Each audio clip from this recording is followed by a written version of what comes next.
good morning, good afternoon, good evening, wherever you're joining us from. This is another episode of the Home of Nigerian Football Podcast. As always, my name is AyoT, and I have another special guest with me.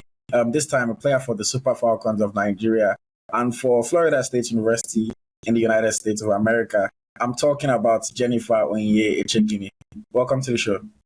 Thank you very much.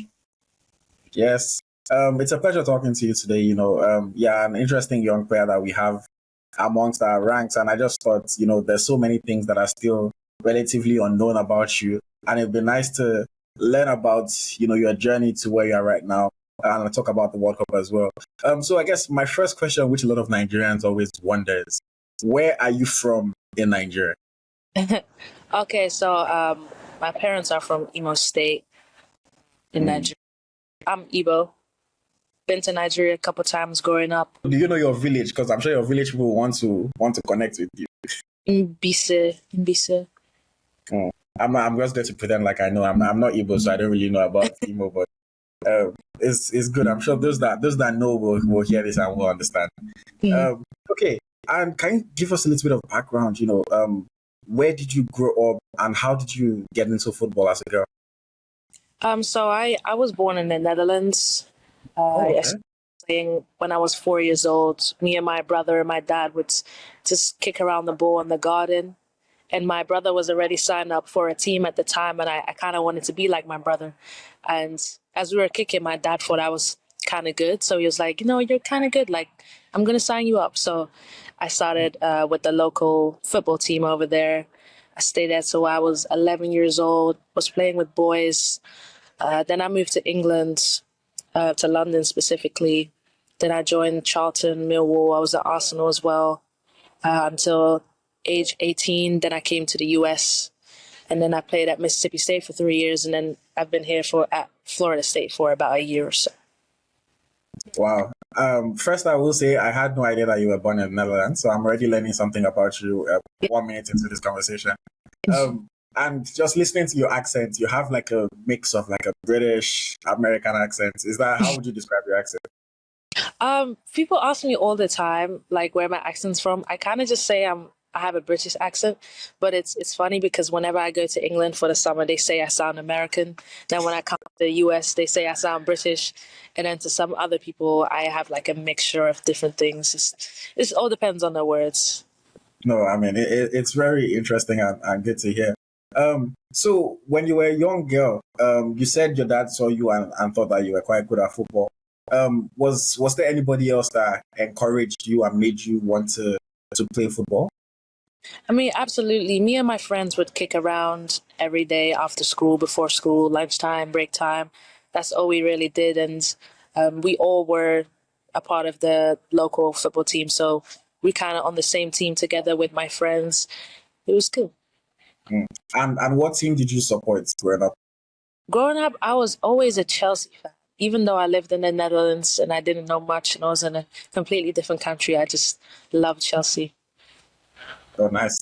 And I mean, women's football is on the rise now, but back then it wasn't as big as it is. Was there any player that you looked up to as inspiration, whether male or female? To be completely honest, I didn't really look up to any women's football player because growing up there, I just didn't really have that. I wasn't able to see much, even growing up for myself. Like, I didn't join a girls' team until age 11, even though I started playing until I was 4. And the first time I really saw women's football on television was the World Cup in 2019. And then growing up, I would go to Arsenal games, and because I was a part of their academy. So there's a lot of good players a part of that team as well. But growing up, I didn't really have a women's role model. How about a male? Was there any male player that you really liked? I mean, you said you're a Chelsea fan. Absolutely. I was a big Ronaldinho fan growing up. Whenever me and my friends would play, we'd be like, oh, I'm this person. So I would always pick Ronaldinho. And I really liked Ronaldo as well. It was a big Which Ronaldo. of the Ronaldos, Cristiano or? Yeah. Christian. Okay. And how was it like for you being a Chelsea fan but playing in Arsenal's academy? Isn't that like a conflict of interest? A little bit. It was hard because I wanted to go and try out at both, but Arsenal happened to be like a 10-minute drive closer to where I'm from in London. So my dad only said, no, go to Arsenal and try out because it was closer. So I ended up being accepted and I joined Arsenal. And it was really good because I ended up playing against Chelsea too because we were in the same conference and everything. But no, Chelsea shirt one day. I still hope for it, but it was good. And at what point, did you realize that this football thing could be real for you? Because I mean, the academy system in the UK is well developed, but at the same time, there's hundreds, thousands of players that go through the academy system but never really make it, to any top level. So when did you realize that football could be a serious thing for you? Honestly, I would say maybe last year. And growing up, I've always taken football serious. There's like little bouts of when I'm like, oh, like this is really gonna work out, and then there's times where I feel like, maybe I should really focus on other things because I'm not sure how this is going to go. But especially like recently within the year, especially since I've joined the national team, there's been no reason for me to think that I can't go far in this world in terms of football, especially like having only been with the team for about a year and having the opportunity to have gone to the World Cup. I really think that the sky is my limit and I'm still young. I'm still 22 years old. I'm not a professional football player yet. And to still have achieved something that many people have dreamed of. And I just shouldn't look at it as a way to doubt myself ever. No, amazing. I mean, like you just said, you're not even a professional yet, and you've already been to the World Cup, which is something that we'll talk about later in this conversation. Okay, let me bring it back a little bit and talk about Nigeria. I'll give you an open-end question. How much of Nigeria do you know? I mean, you said you've been there a couple of times as a child, but how, if they drop you in Nigeria today, can you find your way around and can you survive from?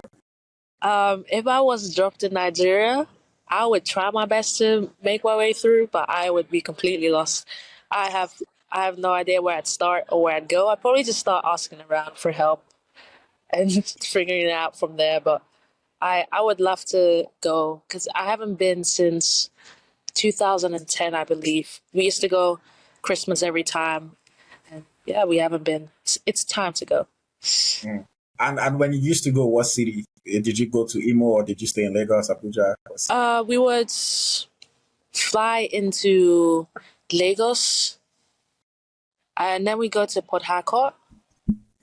Then we go through the village through there and stay for 2 weeks. Oh, okay. What's your favorite Nigerian food? Ooh, I used to love so many more, but because I'm a pescatarian, I had to cut down a lot of them. So right now, I just stick to jollof rice. Jollof rice with what? Ah, I'll just take shrimp on the side. Mm. And I guess this is something whenever I meet a Nigerian that tells me, oh, I'm pescatarian or I'm vegan or vegetarian or whatever dietary restriction it is, I'm like, how do you survive? Because as a Nigerian, I cannot imagine going about life without eating meat. It's such a big part of our food. Absolutely. Yeah, meat is definitely a big part of our cultural food. And it was hard at first because I just, like we mentioned, I grew up eating lots of meat, but you just have to be disciplined and just cook for yourself and find what's right for you and what fits you, especially as athletes. We need our protein. So you just have to really try your best with making sure that you get the right things into your body. So is it a choice that you made for your athletic reasons or like just a lifestyle choice that you wanted? I would say lifestyle more so. I just one day ran across some videos and I kind of just agreed with it. It's like, yeah, I don't really. Pizza got to you. Yeah, YouTube videos, but they've had me for like 2 years now, and I know I wanted to try it out for like a month and see how it goes, but I have more energy now.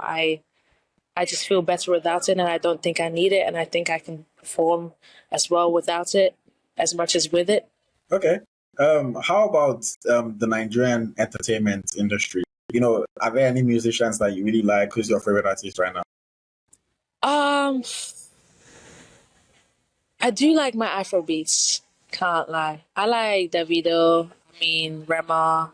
They're all great artists. And do you have a favorite song at the moment? Something or maybe something that gets you in the mood for a game.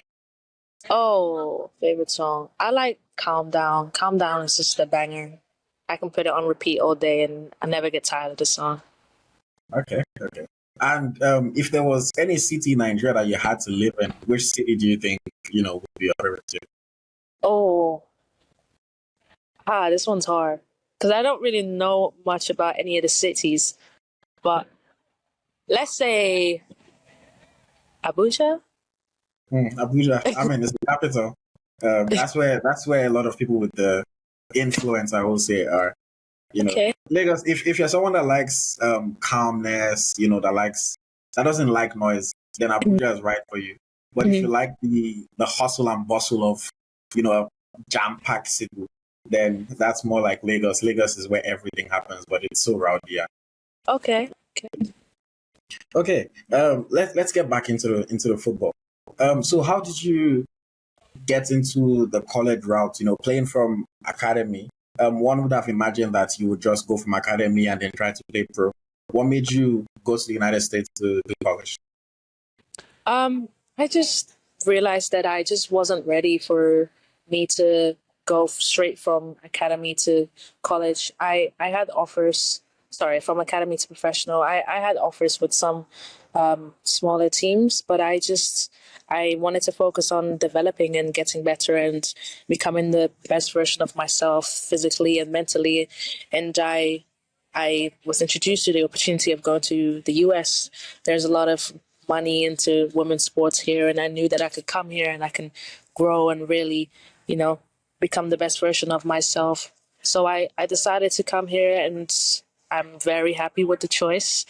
And, I just don't think there's much of a rush with going professional. If a team's interested, they can wait. Yeah, it's just, I think that growing is just more important as opposed to just having to be able to say that I'm a professional. I hear you. And what are you studying in school right now? Business marketing. Business marketing. Okay. So how do you balance the both of them? Being an athlete, that's playing for your school and also playing for your country, and then having to go to class and being a regular student. Yeah, I'd say time management is very key. You really have to plan your day, plan your week to make sure that you're keeping up with everything. And I have people helping me. I have my coach. I have academic advisors. I'm able to reschedule things. For example, when I go to camp, and sometimes I have to do exams during camp if they're online, or if I'm missing an exam during camp time, I'll just come back and reschedule it. But you just really have to be on top of your things and just try to really make use of your time. For example, now I'm in the library doing my schoolwork because we've got a game tomorrow, and then I've got 3 days of class, and then again we're traveling with the team to play another team. So they just really try to make use of your time that you have to really try and get on top of things and stay on schedule. Oh yeah, I'm assuming it must be somewhat difficult, but if you find the right balance, I'm sure you make it work. What would you say so far has been the best part of being a student athlete? Student athlete. I'd say the discipline part is something that I learned and that I wouldn't have if I didn't come to college. I've just learned to just be disciplined in every aspect of my life simply because I've been so overwhelmed to the point that I've had to just figure my stuff out. And it's helped shape me into becoming the person I am, and it's going to help me for my future as well. And being born in the Netherlands, growing up in the UK, did you always want to play for Nigeria? Growing up, I can't lie. The idea of playing for the Netherlands was more in reach. it was more realistic at the time because I didn't have any contact with Nigeria. I didn't, as much as my parents were great in terms of bringing us to Nigeria and teaching us about the culture, I didn't know much about Nigeria, and I was just always around the Netherlands. I was born there. I lived there for 11 years. So the goal of playing for the Netherlands seemed more realistic at the time. And, I just being honest, but in terms of playing for Nigeria, I had the opportunity to do so as as Randy reached out to me one day, and I'm very happy with my choice ever since then. I love this team. I love the girls. I'm so happy to be a part of this team. And you already hinted at my next question. You said that Randy had reached out to you. Can you give us a bit of background? How did all that happen? Because one day we had a team, another day we heard that Jennifer Echegini was joining the team, and I had the privilege of watching you in Canada when you played against Canada in Vancouver. So how did all that come about for you? How did you get into the national team? So I actually was at my old school at the time, Mississippi State, and I had just entered the transfer portal around March time, and Coach Randy reached out to me for me to visit Pitt, as well as because I have a Nigerian last name, and I was kind of talking to him regarding coming to Pitt, and there was a lack of numbers for the squad going to Nigeria, so he kind of needed to make up numbers. So he asked me to come to Canada and make up for people who weren't able to go, and the rest was history. No, and I mean, at the time when you had first been selected, Nigerians, we always have opinions and we like to talk. People are like, oh, why are they calling someone that's still in college? Is she even good? Things like that. Do those kinds of comments bother you, or do you just tell yourself, I'll go prove my worth and I'm sure they'll be happy to have? Honestly, I just don't really care about what anybody else says. Like, I really am in my own head. Like, it's really hard to tear me down and make me feel a type of way. Like, I've just gone through a lot playing to the point where I'm kind of numb to other people's opinions. So, I mean, people are going to have their opinions. It's fine. It's a part of, the support from the fans. But yeah, it's okay. I mean, I understand why they think that way. It's a high level and you're coming from college and you don't really have that experience. And essentially you have to prove to them that you are good enough. But I'm here to prove to myself that I'm good enough. Interesting. And what was the reaction like from your family, when you gave them that call and said, I'm going to play for Nigeria? Yeah, it was very random to them, to myself as well, because it just happened. One day I was in class, Ronnie texted me like, can you come to Canada next week? I was like, Canada next week? Me? To play for Nigeria? I'm like, sure, but now I'm so nervous. I'm like, okay, let me tell my parents. And they were like, they think I'm like joking or something like that. Like, no, really? And I'm like, yeah. They're like, wow. And, they're just really excited. Like, every parent's going to want to watch their child fulfill their dreams and to be able to present their own country. They've been really happy.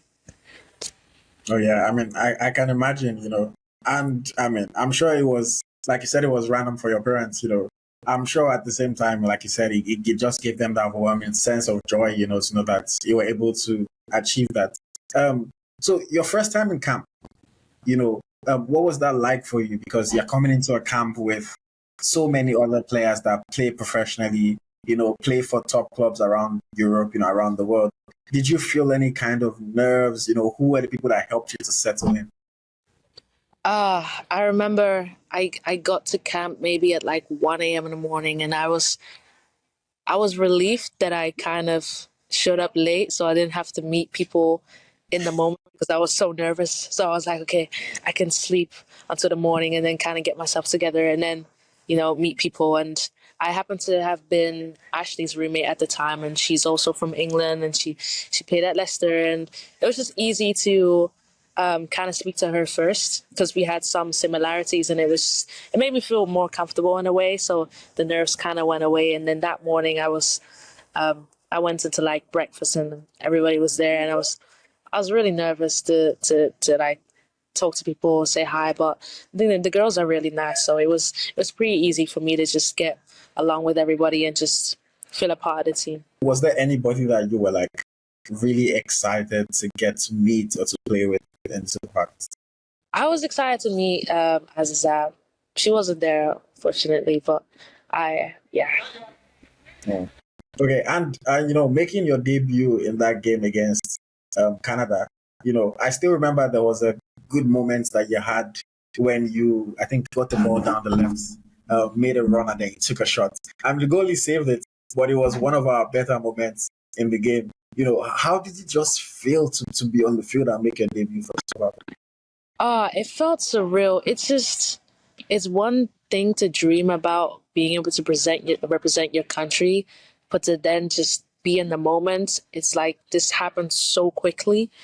Like 1 week ago, I was in class doing my schoolwork, and the next week I'm playing for Nigeria in front of 20,000 people in Canada. Like you really don't realize how things can change so quickly. And I just remember coming on and just feeling so nervous. Like I was so nervous to get the ball, and I just try to play my best, and I try to tell myself to just take it easy because it's my first game here against Canada. I was a really good opponent, but I was satisfied with my performance. I felt like I could have did more, but the nerves really took over for me. Okay. And I mean, we lost the first game. We ended up drawing the second game, so it was a much better outing in the second game. And then a year and some into your time with the Super Falcons, do you now feel very much a part of the team? And do you now feel like you're supposed to be there rather than a player that was called up because we didn't have the numbers initially?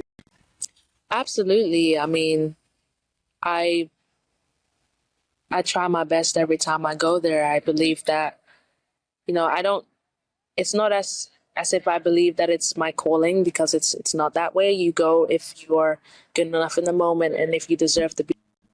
But I genuinely believe that I can make an impact for my team, and I hope others are able to see the same thing. And every time I go there, I want to help my teammate. I want to create. I want to score. I want to assist. I want to put myself into positions to help them. Nice. And I guess another question about the national team is we have so many young players in the team right now. Does that make you feel more comfortable? And what do you think is the potential of the team? Given there's so many people, 23, 24, very young players in the team. What do you see for the future of the national team? I mean, absolutely. I mean, just even looking at the World Cup from the summer, like a lot of the older players were there. But when you think about it, like we have so much potential with the players that we have that were also a part of the starting lineup who are younger. It's just very exciting. I'm really grateful to be a part of it, and I hope that I can continue to help provide and be there for the team. Okay, let's play a game now, and then I like to mix up my interviews. We talk some serious stuff, we bring it down a little bit and play a game or two, and then we go back into the serious stuff. So this game is Never Have I Ever. I'm assuming you know how to play. So I'll ask you, and then you let us know if it's something that has happened. Have you ever intentionally stolen a teammate's goal? Stolen a teammate's goal? Yeah, so a teammate takes a shot. It's obviously going into the back of the net, and then you just go maybe tap it in. I have not. I have not do that, and I will never do that. It's just as long as we win, that's all that matters. Okay. Have you ever missed a tap-in or an open goal? I feel like I have. I can definitely remember a moment. It's those moments that you don't forget that just stick with you for years. Have you ever been sent off in a game? I have not. Okay. Team player. Have you ever been the team captain? I have not been team captain. Okay. Have you ever been punished, or fined for missing team practice? No. No. Okay. Have you ever injured a teammate in practice?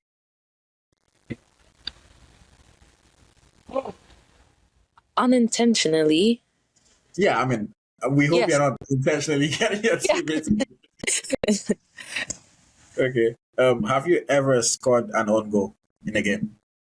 I have not. Okay. Let's play another game. I want to ask you to create your ideal player. So we'll pick different features, different attributes, and just us, what player in modern game that you think is best for that particular attribute. So heading, if you could create an ideal player, heading, who would you like to have? Ooh, heading. Who's a good header? This is hard. Who's a good header? I'm gonna say Ronaldo because I like Ronaldo. I mean, Ronaldo is one of the best headers in the game, I must say. Left foot. Who do you think has left foot? Left foot. This is hard. I'm like struggling to just narrow it down. Like I have so many players in my mind. Oh, this is hard. Mm. Does Modric have a left foot? No, Modric is a right footer. Right foot. I think he had a left foot. I would have picked Modric for sure. Messi. Okay, Messi. Core strength and that balance. Who's the player that you think like has just depth, movements, core strength? Ooh. Like physically? I mean, physically, yeah. I would say Haaland. He's a strong guy. Okay. And pace. Who's the player that if you could have their pace, you would like to have? Mbappe. Mbappe. Finishing. Whose finishing would you like to have? Messi. Messi. Free kicks. Who's free kicks? Messi. Penalties. Whose penalties would you like to have? I'm gonna say Ronaldo because I don't want to say too much Messi. Okay. And leadership. Whose leadership would you like to have? Oh, who's a good captain?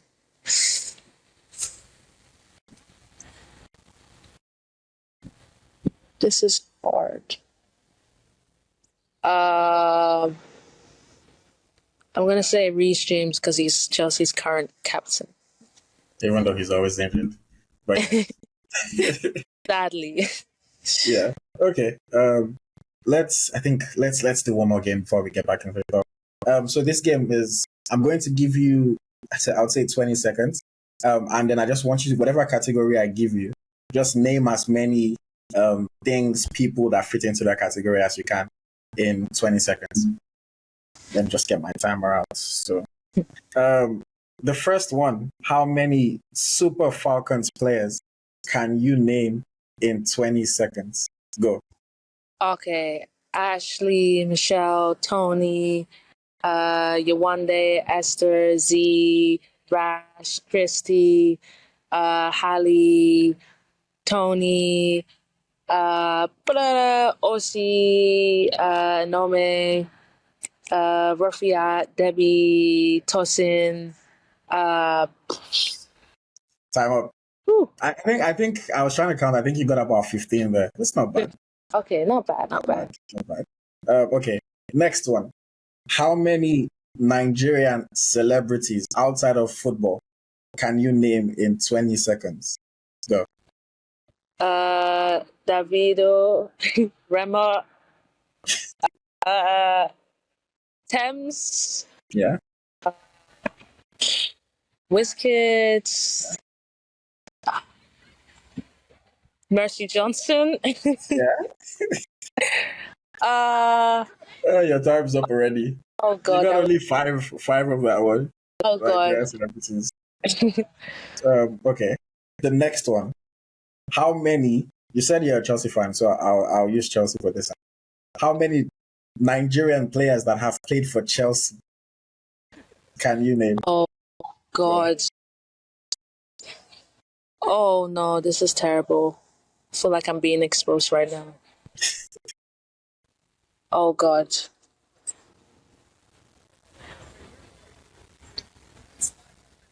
Nigeria. I wish we could do. Oh, Time up. I'm gonna go and watch some YouTube videos because I need to learn. Yeah. I mean, but we had Mikel Obi. I mean, he's the biggest one. And I mean, there was also Celestine Babayaro who played for Chelsea, in the early 2000s. Okay, I guess last one for this game. How many teams outside of Nigeria can you name that has at least one Nigerian player on their team? How many teams can you name at least one Nigerian player? Go. So like my teammates for the Super Falcons? No. Any male or female, any team that has a Nigerian player on their squad. Okay, go. Okay, so we have Houston Dash, we have Gotham, we have Benfica, we have PSG, we have Saint Etienne, we have Atletico, we have Madrid, we have God. No, I mean this time you got 8, but I was happy that you used the Super Falcons, players on their teams. At least you kept to your teammates. Okay, so that was nice. Obviously, with a little more research, you'll do better as players. Hopefully next time. Okay. Okay. Let's go back into the football talk. The World Cup, 2023 FIFA Women's World Cup in Australia. I mean, it's, in my opinion, was one of the best tournaments that Nigeria has played, even though we got knocked out in the round of 16. For you, being a student, being a young player, how did it feel to get that call up, to be a part of the squad selected to represent Nigeria at this tournament? I mean, it was amazing. I remember I was at work at the time. I was doing a little summer job. I was waitressing, and I remember just seeing the roster on the Nigerian page. And at the time, I told myself, let me stay away from my phone because I was just too scared to know. Like, I don't want to know. Like, even if I'm caught up, I just don't want to see anything. And I was on my break, and then at the time, I just went on my phone, and I had accidentally clicked on Instagram. And the first thing I saw was the roster. I was like, oh my heart just dropped because I was so scared. I was like, no, I have to read it now. So I read it, and then my name was like fourth to the bottom, relieved. And I was like sweating at work, and I'm like, okay, I'm ready to call and say I'm gone from work. I don't want to be here anymore. But I was just so excited. I remember like telling my parents. I was just I don't know, I was just so excited, and I was just so happy. No, and isn't that a bit crazy? Like, to think of it, like, I'm sure people, when they watch this, they'll be wondering the same thing. You were waitressing, literally, and then you got caught up. When people think of footballers, for the most part, they think of celebrities. Oh, they're rich. They don't have any worries. And the fact that you just said you were literally working as a waitress when you saw that you were caught up to represent Nigeria, I think it's quite crazy. It's so interesting to hear. And how did your parents, also see the list online, or did you call them to let them know, oh, I'm going to Australia? How was that? I told them, and then they saw things later on like social media and stuff. Oh yeah. And when you found out you were going, did you now say, okay, you know what, I have to practice more, I have to prepare, or did you feel like you were prepared, you were ready to go? I mean, I was definitely prepared. I came back to England from school. I gave myself a week or two off to just recharge my body and my mind, and then I started working towards the World Cup, knowing that I could be called up and I just have to be ready for it. And I pretty much went out there 5-6 days a week, just running, working on things I need to improve on, so that when the time comes and when I have the opportunity to be called up for camp, I'm ready. Yeah. And I mean, going to the tournament all the way in Australia, does your family now live in the UK or in the UK? Yeah, they live in London. Yeah. So did you have any concerns with the time difference that, if the games are early in the day, they might not get to watch me play? Was there any doubt about that in your mind? because the schedule of the game came out way before, so they were able to call off work. They would, be up at like, I think most of our games was at like 5, 6, 7 p.m. and they were 9 hours behind, which happened to be around there like 11, 10 a.m. So they were able to just watch it throughout the day. Yeah, and making your World Cup debut, you came on in stoppage time. The first game against Canada. Was that a bit bittersweet for you, or were you just excited? Given the fact that obviously you come on in stoppage time, you know that you only have maybe 2-3 minutes, to actually do something. You might not even touch the ball. Or were you just like happy, like, wow, I'm at the World Cup? It was a bit of both. In that moment, I came on for more defensive purposes because, we wanted to keep the clean sheet, but we also wanted to go forward if we could. And I had to do my part doing so. But at that moment, I remember coming on and I was just so happy. But I had no time to, be emotional and things like that. You had to go straight to work. I was like, okay, suck it up. Like, just go on the field and try your best. And yeah. No, amazing. And then, the second game against Australia, you played in that game as well. Let me ask you this question, playing against the host nation, in front of 60,000 fans, most of which are supporting Australia. And then there's a handful of people supporting Nigeria. Did that add any extra pressure, to you, or did you feel comfortable? Because you played a lot more minutes in this game. A little bit, most definitely. Like before going on, I remember like just hearing the noise, and it's a hollow stadium, so you hear everything. But the minute I go on, I kind of just like block out the noise. I don't really realize that they're there unless it's like a near goal scoring opportunity and everyone's going crazy and you start getting goosebumps. But really, for the most part, like within play, like I don't really notice the people, all the fans being there. No, that's interesting that you say, during play you don't really notice, because I've never played in front of 60,000 people. I in my head I just imagine, it must be hard to not hear the crowd. But that's an interesting one. And okay, qualifying from the group. This was your first time playing in a Women's World Cup in Nigeria. But for those of us, I'm not that old, but I've been watching the Super Falcons for quite a little bit of time now. And we usually struggle to qualify from our groups. It's just the way it's been for us. Even we've qualified, I think our furthest spot in a competition was the quarterfinals, which we reached in the 90s. But back then, there was no round of 16, so it was straight from the group to the quarterfinals. And then in 2019, we reached the round of 16, but we finished third in our group, so we essentially had to wait for someone else to lose their game. And we qualified as one of the best third-place teams. But this year, we had everything in our hands. We drew the first game against Canada. We beat Australia, and we had it in our hands. We needed a draw to qualify. Reaching the round of 16, did you feel satisfied? Did you feel happy that we had got the job done? Or was there a little bit of disappointment that we didn't beat Ireland and then top the group? Most definitely. I think we're good enough to beat every team we played against. Respective to their opponents, they're very good, but I think we are too, and we are up to their level, even better in my opinion. And I genuinely think we could have gone out there and beaten every team and hopefully have topped the group. But it wasn't meant to be. We came second, which is amazing. The objective was to get out the group, and we did so. And yeah, it wasn't meant to be.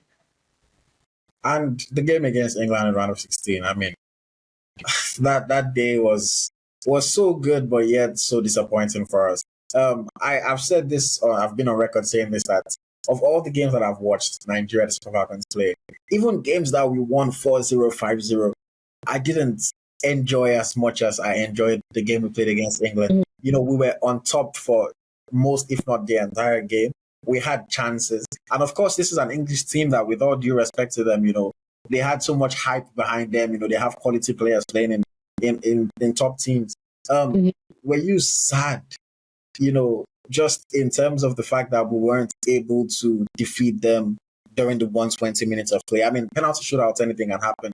But when you said that we weren't able to defeat them in during the Most play, definitely, I prefer just avoiding penalties because I really think it's just 50-50 on any given day, regardless of how good your shooters are. They could be having a bad day, regardless of how good your goalkeeper is. And I think that being your opponent is just always the best way to win. And fortunately, we didn't have enough time to do so, and we weren't able to find the right moments to score.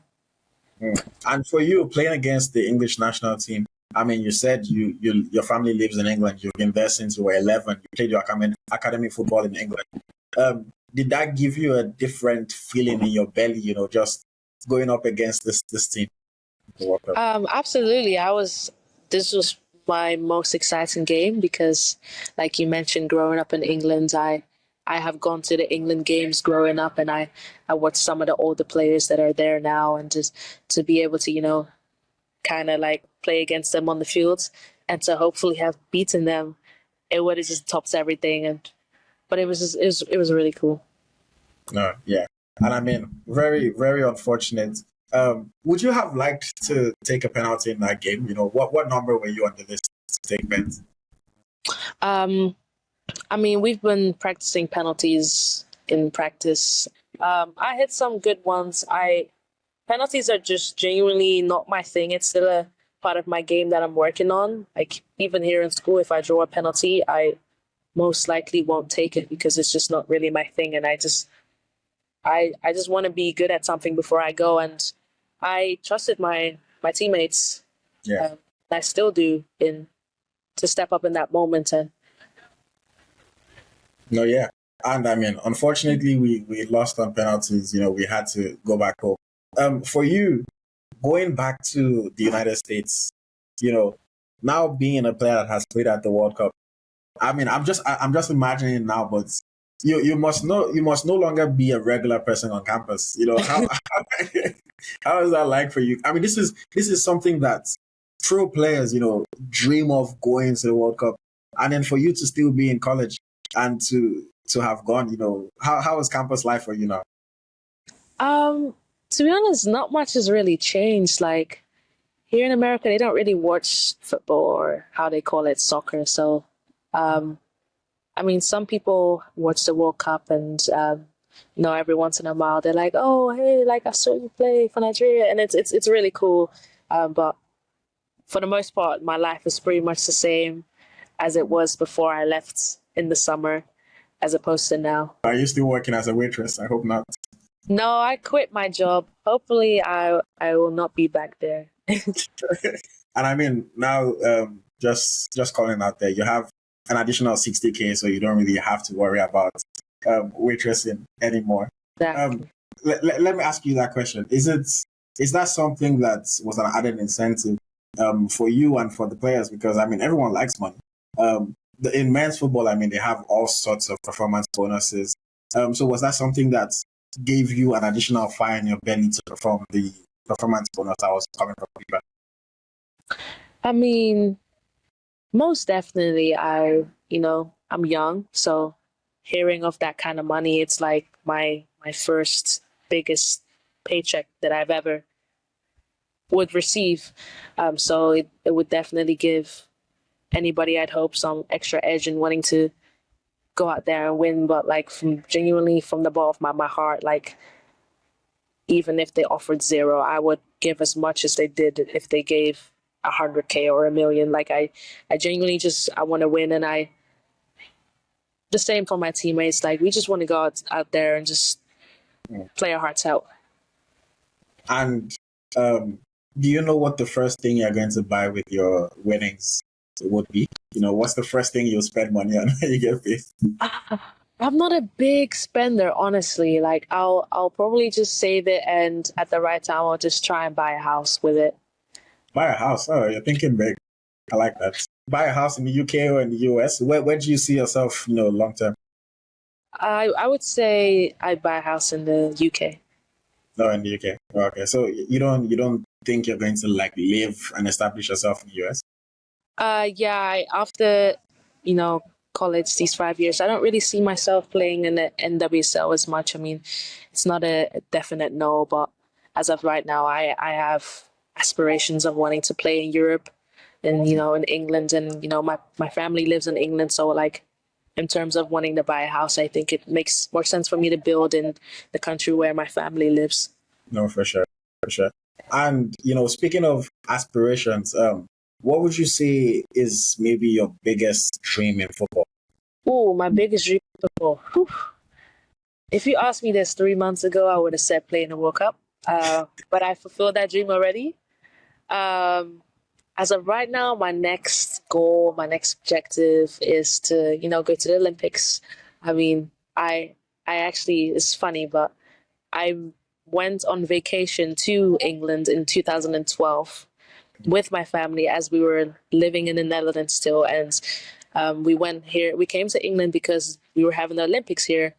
And, we saw some games and we were here to visit family. So, Olympics are something I've always wanted to participate in. But yeah, it's my next goal. Hopefully, we're able to qualify for the Olympics in France. Absolutely. That would be an exciting one for sure. Okay, let's try another game. This game is, do you remember? Okay. So essentially, I'll ask you about a moment, something that may or may not have happened. And if you remember that moment, then just give us a little bit of backstory to catch us up. Okay, so do you remember the first football that you ever owned? Ooh, this is hard because I owned so many. I would lose football so quickly because I'd take them out and I'd lose them. Someone would steal my ball. Oh, this is hard. I think the first ball I owned was probably like a simple black and white ball. It wasn't like a fancy Nike or Adidas ball, but it was just like a simple, smaller Nike ball that I was just kind of like kick around in the garden. Okay. Do you remember the first professional football that you ever met in real life? Ooh, first professional football I've ever met in my life. This is hard. I'm not even that old for me to not to remember things. I think the first one I met was Eden Hazard. Oh. When I was at Millwall and we were playing Chelsea, and he was at Chelsea, so we went to their training ground to play, and we ran across him. Oh, nice. That must have been exciting. Do you remember your first pair of football boots? Oh, my first pair of football boots. I believe they were like the Adidas ones, like the classics, the one that on top of the lace you can kind of like flap it. So that has the flap, yeah. Yeah, those were my first pair. What color? Black and white. Black and white, classic. Okay. Do you remember the first time someone watched you play and said that you were special? Ooh. First time someone watched me playing. I think my coach from the Netherlands, his name was Lambert. He coached me at D1. That's what they called the group, and yeah, he was a good coach. He really encouraged me, and he was a good guy, and I really felt his words, and it made me want to do better, and like he pushed me. And about how old were you at the time? I was 9, 10. Nice. So a 9-year-old, that must have been like, something great to have someone think that you're that good. If they told me I was special at 9, maybe I'll be playing football right now and not. Do you remember your first goal that you ever scored in, at any level? Oh, that's all a blur. That was 18 years ago. God, probably on a random Sunday morning somewhere in the Netherlands. Mm. I don't remember though. Okay. Do you remember the first trophy or award that you ever picked up, at any level? No, I can't remember. I can remember like a couple, but not like specifically the first one. Okay, what's the first one you can remember? The first one I can remember, I think this was like, maybe I was like 7 years old, and we won like the championship of like, I think it was F1 that they called it. They had like little subgroups of like rankings of the team. So at the time it was like, depending on the age, it was like D1, E1, F1, whatever. And yeah, we won our championship. So that was all a trophy. Cool. Okay, so that's all I have for Do You Remember? Let me ask you about your position on the field. You know, actually, when you were growing up, what position did you play outside of that? Growing up, I was a midfielder. I was playing the 8 or 10 in the classic 4-3-3. And then I went to England. You know, my first time with girls.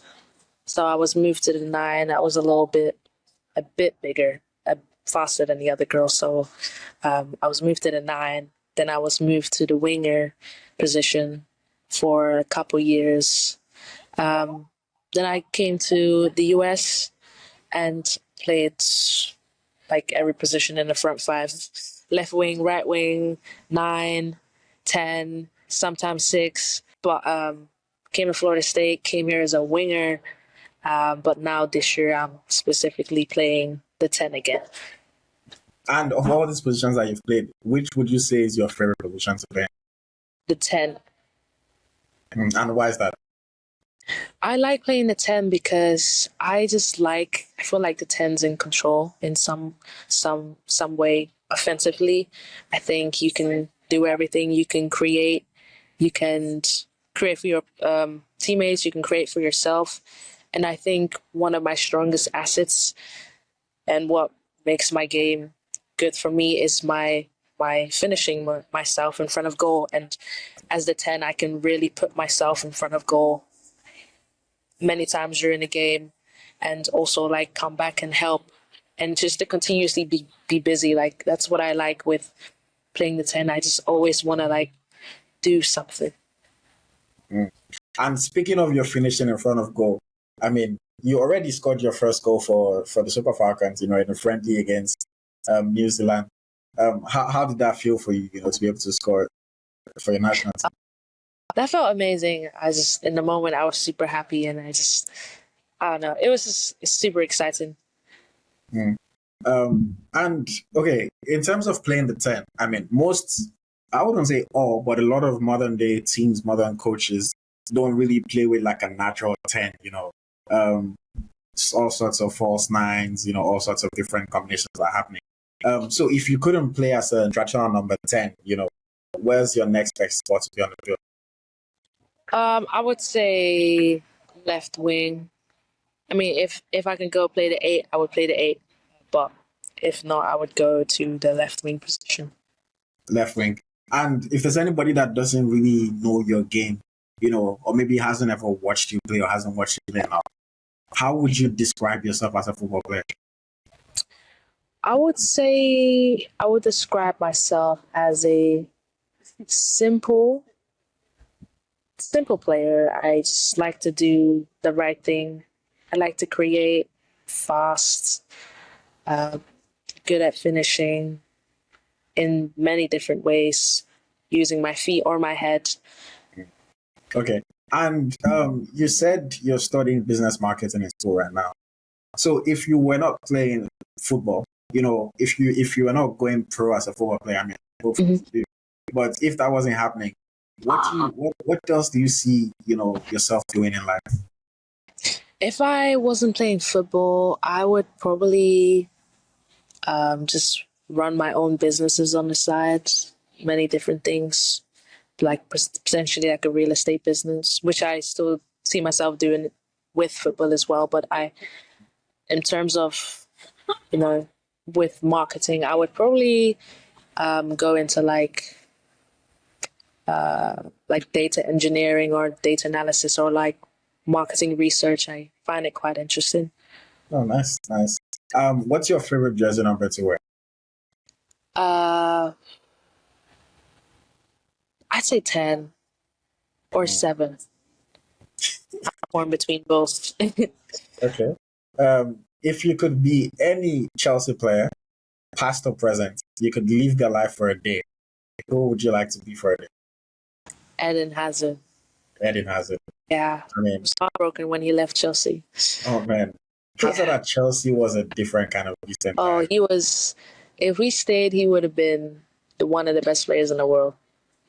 No doubt. Yeah. If someone could play in a movie, who would you like to play in a movie? Ooh, if I could play someone in a movie? No. If someone could play you in, the life of Jennifer Echegini, who would you want it to be? Oh, who would I want it to be? Like, do I pick like a famous person? I mean, if your preference isn't famous, that works as well. Who would I want? Who do I like? This is a hard question.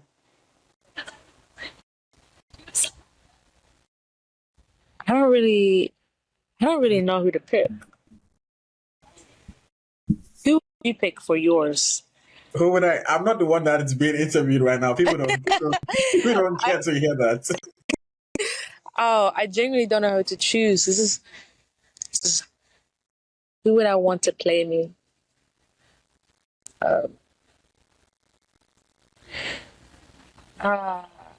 Okay, we'll come back to that one. Yeah. Let me ask you other ones. Who's the most famous person that you have in your phone contact list right now? The most famous person on my phone contact list. Yeah.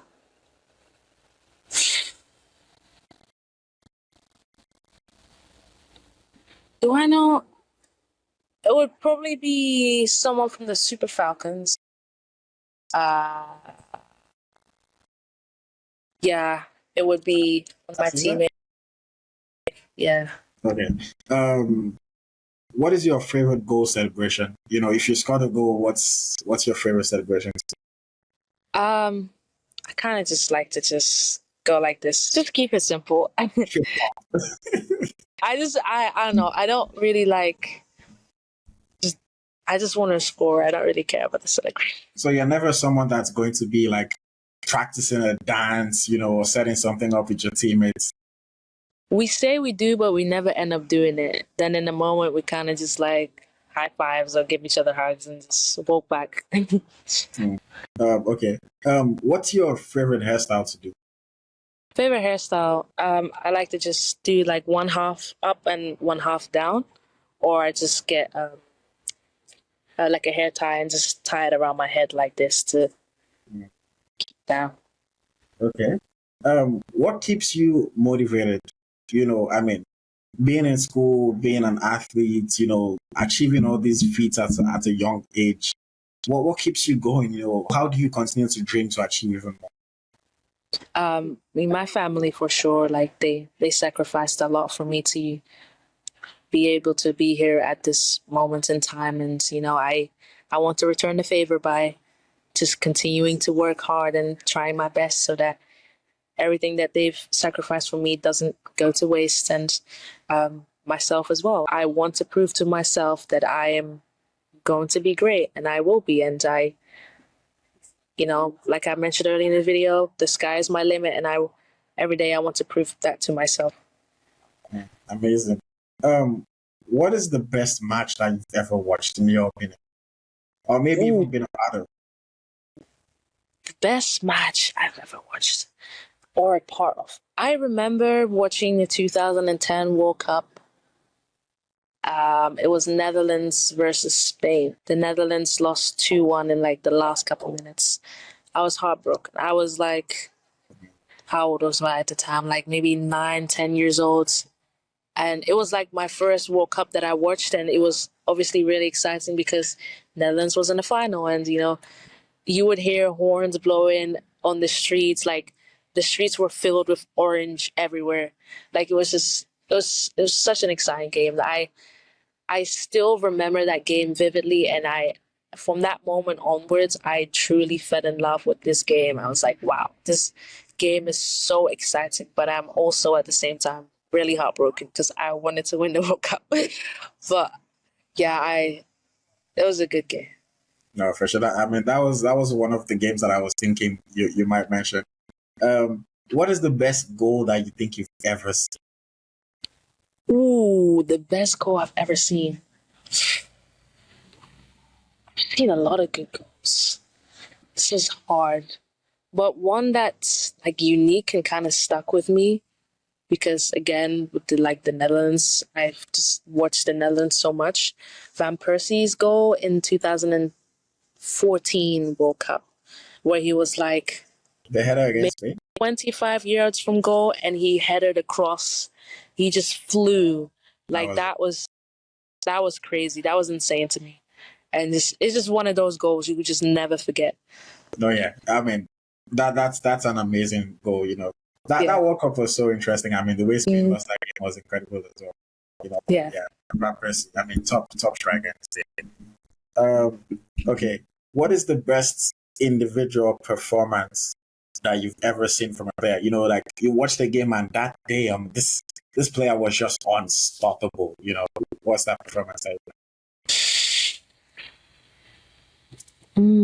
This one's tough. I can't remember what game it was against specifically, but I remember one time just watching Eden Hazard play for Chelsea, and I'd always been a Chelsea fan growing up, but from that moment on, I watched Eden Hazard and I was like, I fell in love with this game. Every Saturday or Sunday, I was just glued to the television watching Eden Hazard play. Like I'd come home from my own game, tired, I'm dirty, but I'm like, I have to watch Eden Hazard play right now, and he just made me fall in love with this game. And okay, you've talked a lot about watching the Netherlands play. I have to ask you, did you watch any Nigeria games? Were you in any way a supporter of the Nigeria national teams, growing up? I mean, absolutely. It was just hard because I didn't in terms of media, like it was just hard for me to watch a Nigerian game unless it was a major tournament. But I remember having my first Nigeria jersey. It was way too small for me. But every time Nigeria played, I had to put it on and support them. And I just, I've always supported Nigeria, even though I grew up in the Netherlands for the most part. But yeah. So who would you say is your favorite Nigerian player of all time? Oh, this is hard. The striker that's been there for some time now. But I'm going to say Iwobi. Because I always get compared to Iwobi. So Iwobi is just in my head now. I mean, with the hair, I can see why the comparisons would come about. Let's play a game now before we round things up. This game is Would You Rather. So, I mean, of course, I'll give you two scenarios and you just tell me which scenario you prefer. Mm-hmm. Would you rather score a 30-yard screamer or dribble past 4 players and score? Ooh, dribble past 4 players. Dribble past 4 players. Okay. Would you rather score the winning goal in the World Cup final or be the highest goal scorer of the whole tournament and you don't score in the final? Ooh. I would say score the winning goal. I mean, you'll never be forgotten if you score the winning goal. That's absolutely. Would you rather be the best player on the worst team in your league or the worst player on the best team in your league? I would be the worst player on the best team. You want to win? Okay. If you got a penalty in the 90th minute of a final, would you step up to take the pen or would you let someone else take it? I would probably let somebody else take it.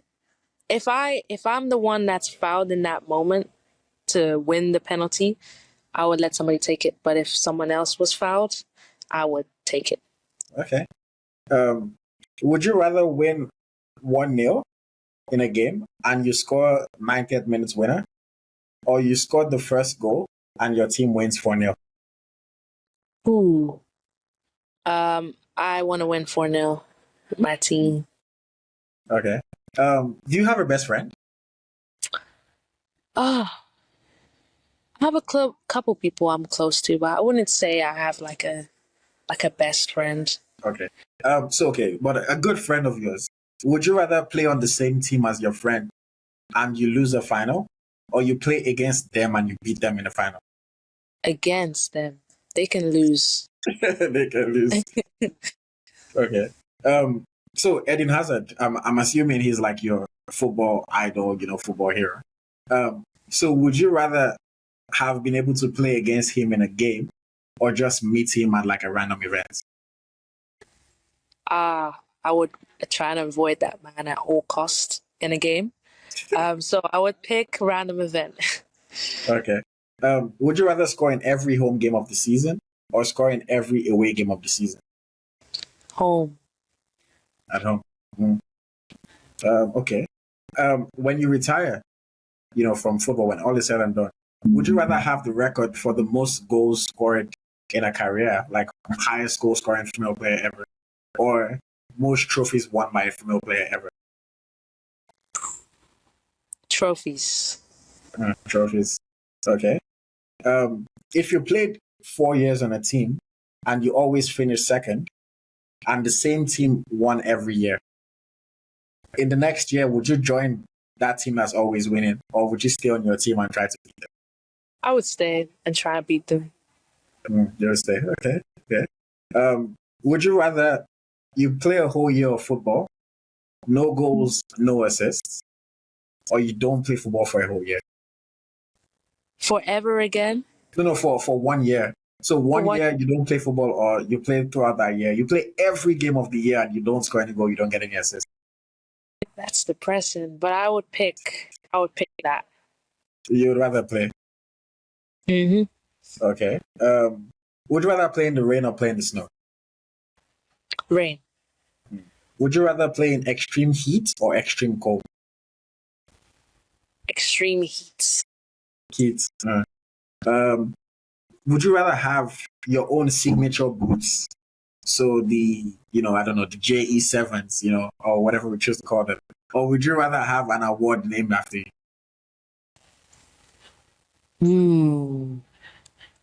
Ooh, this one's a good one. I would pick the signature boots. Signature boots. Okay. Would you rather never score, but you always win? But you always score and you never win? I would never score and always win. Okay. Nike or Adidas? Ooh, Nike. Jollof rice or fried rice? Jollof. Casual clothes or traditional clothes? Casual. Shoes or wristwatches? Oh, yeah, shoes. Shoes. AFCON, win the AFCON or win the Champions League? Champions League. Messi or Ronaldo? Ronaldo. Ronaldo. Okay. That is it for Would You Rather. For anyone watching, sorry for the break in transmission. You guys would see that obviously she's now in a different sport. We had a few technical difficulties, but we're back to round things off and to end the conversation. So I want to ask you a little bit about, the future. Are you in your final year of school now at FSU? I am. I am in my final semester and I graduate in December. Oh, you graduate in December. Nice. Mm-hmm. So, looking forward to your future, after graduation. What are your hopes? What are your plans? What are you hoping to happen? I just want to play professional football and I want to go to a team that's going to help me grow, start at a good level where I can go win things and make a name for myself as well. But also go to a coach that trusts me and wants to work with me and understands the idea that I am still young and wants to help me grow and develop into the best player that I can be. Also, with the national team, how do you see the national team growing? How do you see your role in the team, even growing as well? As we have many young players, we also have some older players who are on the brink, I'm not trying to chase anybody out, but, might not be in the squad in another 2 years, however many years. So how do you see yourself growing in the national team as well? I mean, I think the World Cup itself just set the tone for the future. I think just looking at our performance itself, it's very exciting to me. Like, just to be a part of this team and the potential that we have, the ceiling's really high for us. And I think we just have to continue doing the right things and it'll work out. Yeah. Okay. Do you have a best friend in the national team? Like someone that's... I'd say Ash is my closest friend on the team. Because I think I interviewed Ash about a week ago, and I think she mentioned that you guys were roommates at some point during the tournament as well. Okay, that's good to know. For anybody that's watching or listening to this, conversation, this interview, and they dream of playing professional football, they dream of playing in a World Cup, they look up to you as somebody that they would like to achieve, what you've achieved. What would be your message or your advice to them? Just keep working hard every day and you really have to believe in yourself. Like, regardless of what your friends say, your family say, your coach say, like, if you believe that you're good enough, that's all that matters. And you just have to keep working and try your best every day and you will get there. And is there any one thing or maybe a couple of things that you find important that you've learned, the biggest lessons that you've learned playing football? I'd say, obviously the physical aspect of the game is very important, but I think the mental and the psychological part is just very underrated parts that is very important. You can be the best player in the world and have so much potential, but if mentally you are weak and you are very emotional, you can only get so far. So I'm still learning to mentally be strong and, if I make a mistake, just forget about it, move on, and just little things like that to really bring another level out of my game. But I think that part is super important. Good to hear. And to round things off, can you say goodbye to all the viewers in Igbo or in Pidgin? Oh,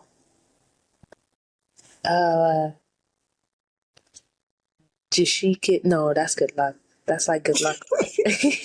I don't speak Igbo, so I wouldn't even know.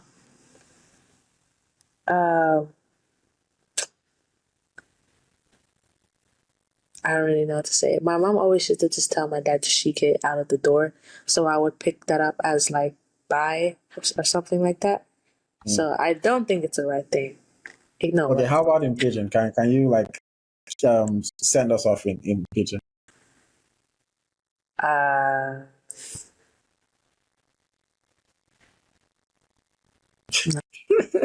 So you don't know how to speak Pidgin?